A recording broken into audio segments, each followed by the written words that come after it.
before we talk track and field, how is the little baby doing? He is doing good. Growing up, ready to get on that track. I know my Already, kids wow. are ready to have him out there. Yeah, you don't want to grow up too fast yet. You got to enjoy these moments. Oh, I know. Did he make the trip up to Illinois for the indoor meet? All right. He did. That was a long 15 hours in the car. But his Been there, done that. Yep, but his first experience of what track life is all about, he'll have to get used to it. Nice. Now you had a chance to go up to the national indoor meet for Division III because you're on national committee. What did that entail for you going up there? Well, it was a really cool experience, actually. I'm part of the games committee, so I'm a regional rep for track and field and cross country for the national track and field committee. So me with 8 or 10 other people pretty much kind of oversee the entire indoor meet, make sure everything goes well, make sure everything's running smoothly. You know, we talk, if there's any protests, then we are part of that decision-making process. So really cool learning experience.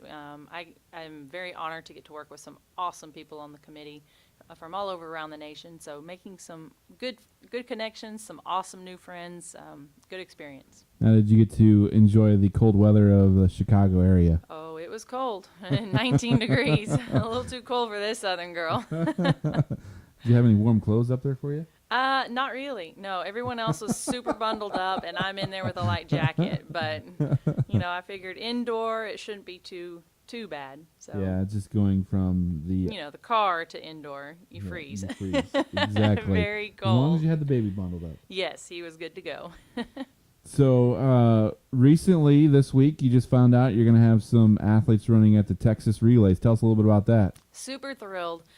Texas Relays, always very hard to qualify for, but once again, for the 3rd year in a row, we do have 2 athletes going. Matthew Berry, he will have gone all 3 years, so this is a really big point for him. He'll be running the 100-meter sprint, and Chase Soika going his 2nd year in a row. So far, so good. They're both, every year they've been on the team, they've been making it to the Texas Relays, and he'll be competing in the 110 hurdles. So I'm so excited for both these guys. They work really, really hard, well-deserved, well-earned. They've got big things coming. What's the process of getting into the Texas Relays? How do you get into that and qualify for it? Pretty much when our season starts, those times, they'll take the best time from any of those meets. So we pretty much have all spring to get to that point. We have up until, this past Monday, the Monday before relays to get those times in. So they all know coming in that even with indoor times, we can get them out there, and we're excited about that. So it's like going to nationals. You have to have a set time to be able to qualify. Exactly. And then they'll put you in a certain heat, and if you win that heat, do you go on to the finals? Yes. So both of them will do prelims on Friday morning, and then they'll take finals the next day, Saturday morning. So big competition. Lots of people, lots of crowds. People. And Matthew Berry's been there 2 times before, so Correct. he kind of understands. And Chase went last year, so they know the atmosphere. So yeah, they're excited about it. A lot of competition from all over Texas. You do get some big time athletes out there as well. So they're excited to get to compete and try to improve those times because, along with Texas Relays, they're also trying to get to nationals. So this is just yet another opportunity to race with really fast competition to help those times go down. Right. And with that, will you be able to stay and watch some of the Division I and professional qualifications there on like Saturday and Sunday? Probably on Saturday. I always try to let them stay a little extra time so they get that opportunity. Also with their passes, they kind of get to be down on the track with those guys as well. So I know that they enjoy that process. Well, that sounds like a fun time for you and for the athletes going down there. Definitely. Is there many other Division III athletes from our conference or other schools that participate in this? There are. I'm not sure everyone who qualified this year, but I know UT Tyler always has a few people that go down there. And I know there's a few other schools, but they're, single people get involved. It's not necessarily a lot. But we are getting more in our conference down there, which is exciting. Yeah, that's really good for the representation for the conference. Definitely. So this year you've had 3 or 4 track athletes of the week already. Zach Biles received one, and there was another one. I can't remember who Chase, I think. Chase got it Soika one got week. one. So, and then Hannah Godwin didn't get it this last week, but she won her event in the javelin. Talk about these Player of the Week awards and just kind of what it means as you build the program and the competition to get it with everybody that's in our conference. Yeah, I mean, that's a very accomplished award in our conference. It's who had one of the best performances of the week. And we frequently have gotten some shout-outs, but we've had almost 3 weeks in a row, or 3 meets in a row. Our first athlete was Thomas Reynolds, who's new to our team, but he was Athlete of the Week. He's one of our throwers, does shot and disc. And then, like you said, we had Zach Biles 1 week, and then Chase Soika. So it's really good for them to be able to get that because it means they are, they're at the top of the team here for our conference, conference-wise. So I'm excited. As many as we can get of those, the better, because that's helping our team grow and it's helping them have something to shoot for.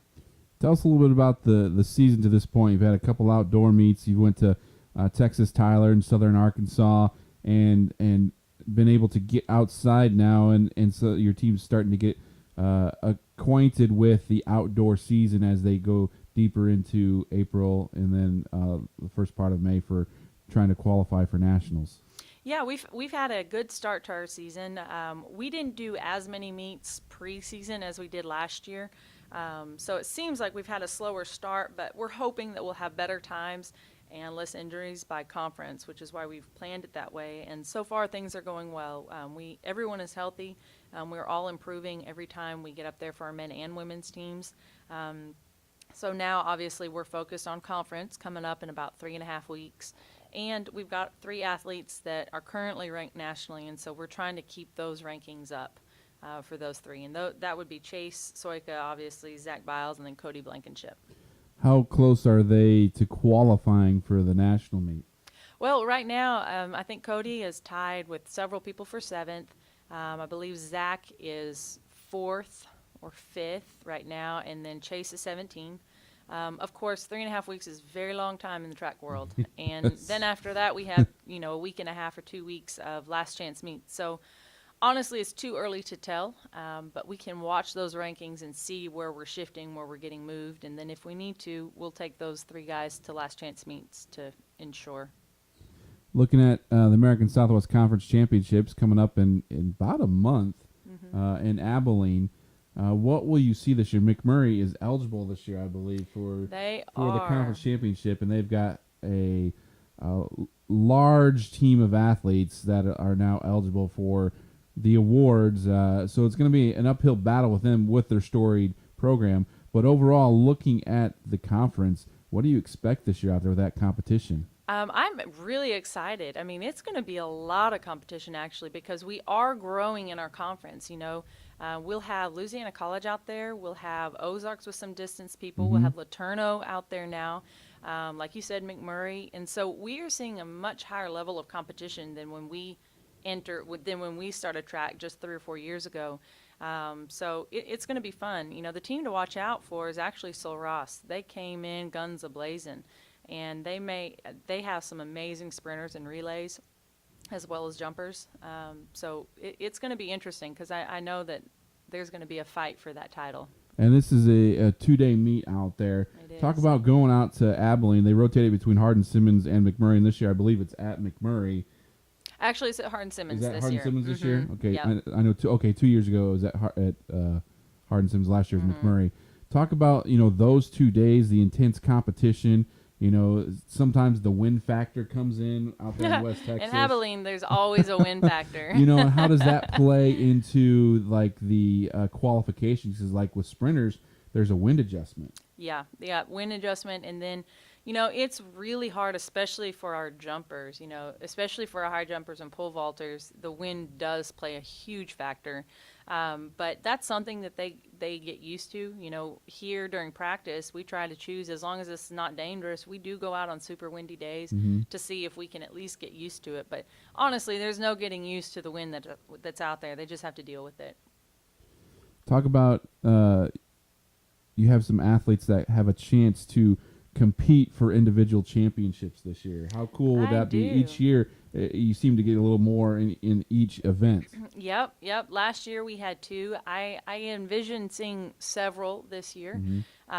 We have a lot of people that could do really well. Obviously the names that keep popping up: Cody Blankenship with the high jump, Zach Biles with the pole vault, Chase Soika with 110 hurdles, possibly Hannah Godwin with the javelin. We're looking good for the triple and long jump, possibly with Xavier Gray. Overall, our relay teams, we will do well, but there's some big time competition for our relay guys. But overall, we have potentially the opportunity to take several of those titles if we have a good day. All right. Well, thanks for talking to us today here on Lunch with Ledyard. Good luck this weekend. Thank you very much. And as the season rolls on.